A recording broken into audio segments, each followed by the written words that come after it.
हाल ही में स्वामी प्रसाद मौर्य सड़कों पर उतर के योगी सरकार का विरोध करते नजर आए थे। स्कूलों के मर्जर को लेकर और साथ ही साथ बंद को लेकर जिस तरीके से इस मुद्दे को स्वामी प्रसाद मौर्य ने उठाया, ऐसा लग रहा है कि स्वामी प्रसाद मौर्य एक बार फिर से सुर्खियों में आना चाहते हैं। हाल ही में ऐसी खबर थी कि मायावती भी कहीं ना कहीं अपने पुराने नेताओं की वापसी की ओर देख रही है, ताकि जो 2007 के समय उनकी पार्टी को आंकड़े मिला करते थे, वही आंकड़े 2025 या फिर यूं कहें कि 2027 के चुनाव में मिल सकें। लेकिन उसके लिए तैयारी अभी से की जा रही है। स्वामी प्रसाद मौर्य का विरोध प्रदर्शन देखते ही बन रहा था सड़कों पर, जिस तरीके से योगी सरकार के खिलाफ उन्होंने आवाज उठाई थी। पहले आप स्वामी प्रसाद मौर्य का वो बयान सुने जिसमें उन्होंने योगी सरकार के खिलाफ सड़कों पर उतर के अपनी बात रखी थी। योगी सरकार 27,764 स्कूल बंद करने जा रही है, जिससे 14 लाख बच्चों की पढ़ाई प्रभावित हो रही है। 14 लाख बच्चे शिक्षा से वंचित हो जाएंगे। ऐसे स्कूल में पढ़ने वाले बच्चे गांव, गरीब, मजदूर, किसान, दलित, आदिवासी, पिछड़े समाज के बच्चे पढ़ते हैं। जिनके पास कुछ नहीं है उनके ही बच्चे इन स्कूलों में पढ़ते हैं।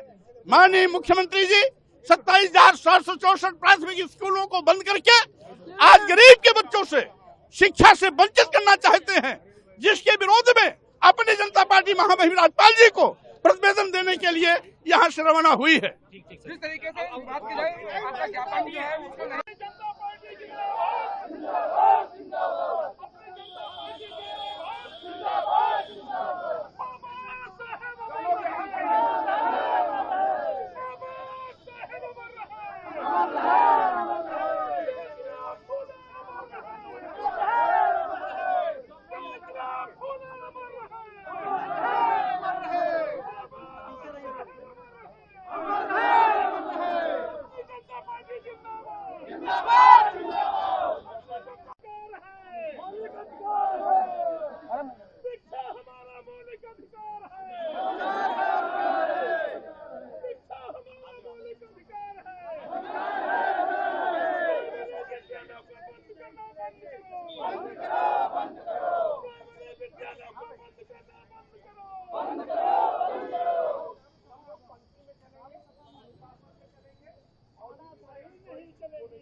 मेरा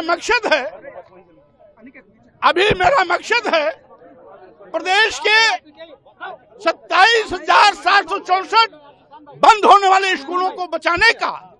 14 लाख बच्चे जो शिक्षा से वंचित होने जा रहे हैं, वो शिक्षा सुगमता से पा सके, इस बात को सुनिश्चित करने का।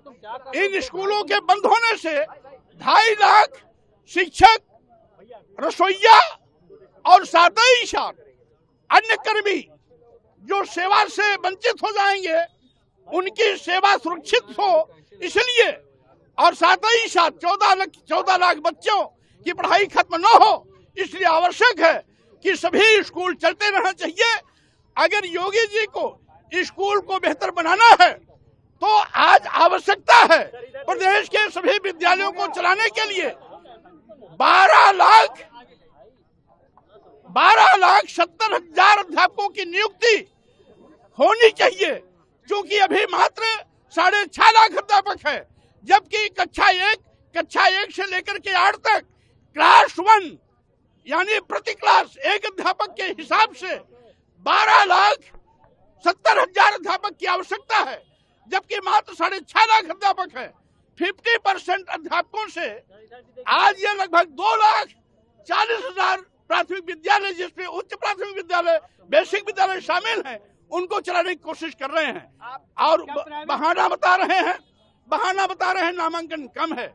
लेकिन मैं कहना चाहता हूं, जिन विद्यालयों में शिक्षक की संख्या 4-5 है, वहां बच्चों की संख्या भी 400 है, 500 है, 450 है। इसका मतलब है आज नामांकन कम होना ये अध्यापकों की लापरवाही, उदासीनता नहीं, बल्कि शिक्षक का ना होना है, शिक्षक का अभाव है। इसीलिए माननीय मुख्यमंत्री जी से मेरा निवेदन है कि पर्याप्त शिक्षकों की भर्ती करके इन स्कूल को बंद करने का फैसला तत्काल वापस लेने का कष्ट करें।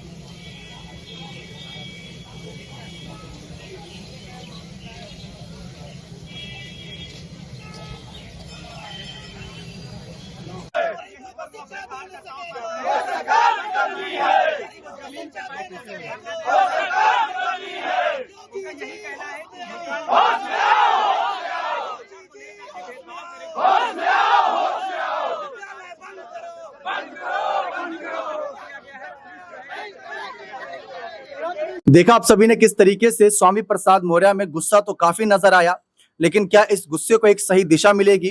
कहीं अपनी पार्टी के बैनर तले ज्यादा सुर्खियां नहीं बटोर पा रहे ऐसा कहा जा रहा है, क्योंकि विरोध प्रदर्शन बहुत बड़ा था, लेकिन चर्चा उतनी नहीं मिली जैसे रामचरितमानस के मुद्दे पर मिली थी। सिराज हमारे साथ मौजूद है। सिराज, सीधा सवाल रहेगा, स्वामी प्रसाद मौर्य भी एक बार फिर से कहीं ना कहीं सत्ता में अपनी पकड़, या फिर यूं कहे कि सत्ता में बैठे लोगों को याद दिलाना चाहते हैं कि स्वामी प्रसाद मौर्य नाम की भी कोई शख्सियत है जो सरकार हिला सकती है। मायावती भी वापसी की ओर देख रही हैं। अगर ये दोनों साथ आ जाएं तो क्या लगता है, क्या माहौल रहेगा? देखिए, जाहिर सी बात है दीपक जी कि उत्तर प्रदेश में इस वक्त स्वामी प्रसाद मौर्य और मायावती को लेकर कई तरह के सवाल उठ रहे हैं। एक तरफ ये भी कहा जा रहा है कि स्वामी प्रसाद मौर्य अब तमाम गिले शिकवे को दूर करके बीएसपी पार्टी में वापसी की तैयारी कर रहे हैं, क्योंकि देखा जाए तो वो समाजवादी पार्टी में भी रहे, भारतीय जनता पार्टी में भी रहे, अकेले भी चुनाव लड़ा और अपनी पार्टी भी बनाई, लेकिन सफलता उन्हें मिली नहीं। और हाल ही में चंद्रशेखर आजाद, असदुद्दीन अवैसी के साथ मिलकर भी लोकसभा चुनाव में कहीं ना कहीं आजमाया, लेकिन सफलता नहीं मिल रही है। और इसी कारण कहीं ना कहीं स्वामी प्रसाद मौर्य अपने राजनीतिक भविष्य को सुधारने के लिए कहीं ना कहीं बीएसपी पार्टी में वापसी करना चाहते, क्योंकि जो उनकी दुर्दशा है वो जब से बीएसपी पार्टी छोड़कर गए, मायावती के खिलाफ गंभीर आरोप लगाए, टिकट बेचने तक का आरोप लगा दिया कि मायावती जो है पैसे लेकर टिकट बेचती हैं। उसके बाद से लगातार उनका ग्राफ नीचे गिरता रहा। उन्होंने तमाम पार्टियों का रुख किया, लेकिन सफलता कहीं नहीं मिली। उधर बीएसपी की बात करें तो बीएसपी के जो जितने बड़े बड़े नेता थे वो या तो समाजवादी पार्टी का रुख कर चुके हैं या फिर भारतीय जनता पार्टी का, और कहीं ना कहीं किसी और दल का रुख कर चुके हैं। और देखिए, मायावती भी खुद चाहती हैं कि उनके जो तमाम मजबूत लीडर्स थे वो एक बार फिर से पार्टी के साथ जुड़े। और हाल ही में आपने देखा होगा कि संगठन में कई महत्वपूर्ण बदलाव किए गए, बड़े बदलाव किए गए। आकाश आनंद की वापसी हुई, कई राज्यों में प्रदेश अध्यक्ष बदले गए और जिलों तक में यहाँ संगठन जो थे उसमें भी कहीं ना कहीं बदलाव किए गए। और इसी को देखते हुए ये कहा जा रहा है कि जो तमाम पुराने नेता थे, बड़े नेता थे, जिनकी बदौलत मायावती कहीं ना कहीं एक समय उनका दबदबा हुआ करता था, उनका जनाधार हुआ करता था, उन सबको वापस बुलाने की पूरी तैयारी में है। और कहा यह भी जा रहा है कि तमाम जो गलतियां थी, तमाम गिले शिकवे थे, उसको दूर करके, माफ करके, उसके बाद कहीं ना कहीं अब बीएसपी को फिर से खड़ा करने की तैयारी हो रही है, जिसमें आकाश आनंद की महत्वपूर्ण भूमिका होने वाली है। और अब खबरें ये भी सामने आ रही कि स्वामी प्रसाद मौर्य जल्द ही बहुजन समाज पार्टी का हिस्सा बनने वाले हैं। जी, क्योंकि हाल ही में मायावती की तारीफ भी करते नजर आए थे, पुराना नाता रहा है, मायावती की सरकार को सबसे बेहतर सरकार बताया था, लेकिन योगी सरकार के खिलाफ ये विरोध प्रदर्शन देखते ही बना ऐसा लगा कि हाँ, स्वामी प्रसाद मौर्य अपने पुराने तेवर में आ रहे हैं। और मायावती भी आजकल जो फैसले ले रही है, और ये जो स्कूल का मामला, इस पर भी मायावती ने अपनी बात रखी थी, तो ऐसा लग रहा है कि ये पुराने नेता एक ही स्वर में अपनी बात रख रहे हैं, लेकिन क्या एक छत के नीचे आ पाएंगे, देखना दिलचस्प रहेगा। बने रहे चैनल के साथ, बहुत बहुत शुक्रिया।